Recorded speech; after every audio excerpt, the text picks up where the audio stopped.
Hi everyone, welcome to golftutorial.net's YouTube channel. My name is Brett Francisco.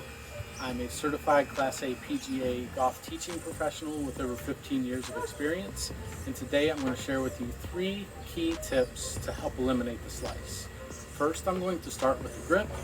The grip is probably one of the most overlooked parts of the game from a beginner standpoint, and what I'm going to start with is the neutral grip.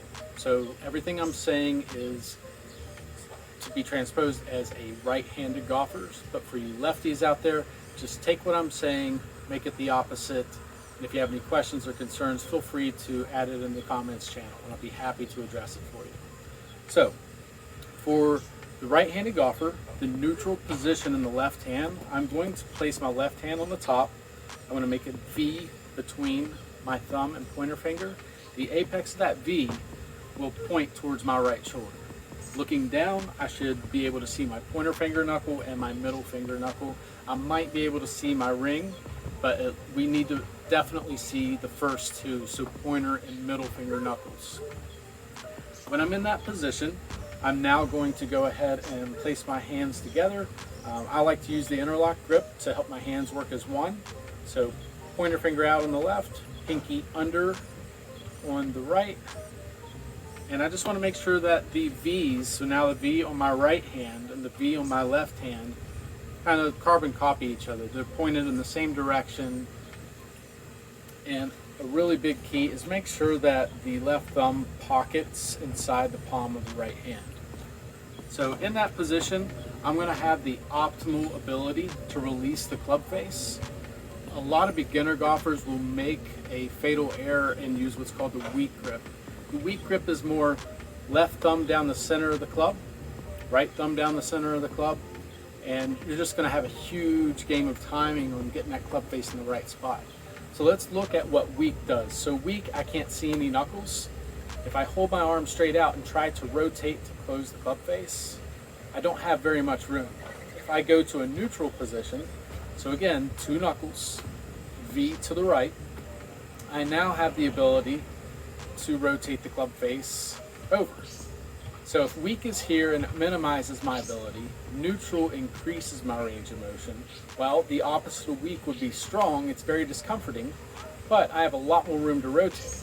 So for people that want that instant fix to get out on the course, you're not here to practice a ton, and want to get rid of that nasty slice off to the right, go ahead and try the strong grip. As awkward as it might feel, you might find a lot of benefits from it. If you're a high ball hitter, it tends to help close down the club face. Not only close down the club face, but it's going to de-loft the club face. So you might find that you went from a super high ball hitter with a weak grip to a low ball, straighter, maybe even a draw. So now let's actually get into the actual swing itself. In the swing, there's one really common mistake that I see individuals make, and this happens on all levels.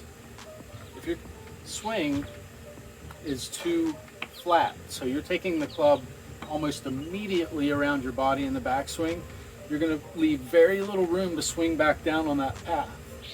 So the way that we take it back is relatively close to the route that I want to come down on for accuracy and distance factors.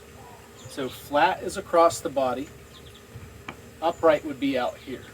Again, flat here, upright here. So the big problem with flat, if I go across my body flat, I can only go flat for so long before my hands start to lift, and now I've got an over the top swing.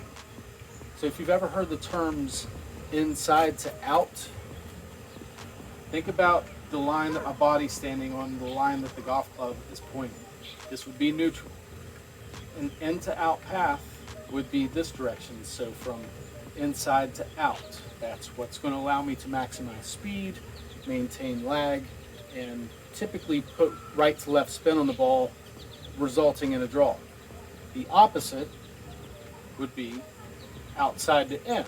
So now I would have the club swinging outside, inward towards my body, and that typically is going to put left to right spin on it, and it's going to cause the ball to maybe even start left, but eventually end up well right of the target.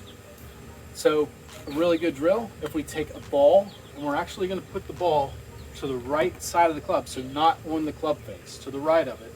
And if you take your backswing, you should be able to push that ball away in a manner that it would look parallel to your body line here. If I push it away flat, the ball is almost immediately going to get slung to my right.